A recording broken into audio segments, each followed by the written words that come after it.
যার সাথে আল্লাহ আছে তার কি আর কোনো ভয় আছে?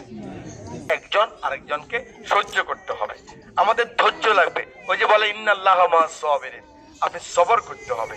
ধৈর্য ধারণকারীর সাথে আল্লাহ আছে, যার সাথে আল্লাহ আছে তার কি আর কোনো ভয় আছে?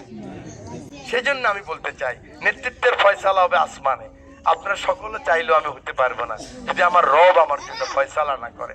আর না হয় যত কুটু কৌশল করুক না কেন, আমাকারু আমাকারুল্লাহ আল্লাহু খায়রুল মাকিরিন, আল্লাহ বলেন তুমি যত কূটকৌশল করো না কেন আমি হইলাম মহাকৌশলী। আপনারা চিন্তা করে দেখেন তো, মতিন মাস্টার সাহেব এখানে আছেন, আপনারাও আছেন সবাই। 2001 সালে কটা মানুষ আমার চিন্তা, এই রামদলের আপনারা কয়জন ছাড়া?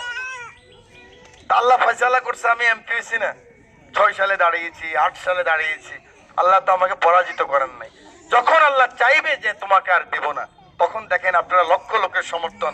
আমি গত 14 মাসে 1,45,000 শুধু মা বোনের সাথে, এই যে আপনার চোখে রাখি যে চোখে কথা বলতেছি, ধরে ধরে আমি কথা বলেছি 1,45,000 মা বোনের সাথে।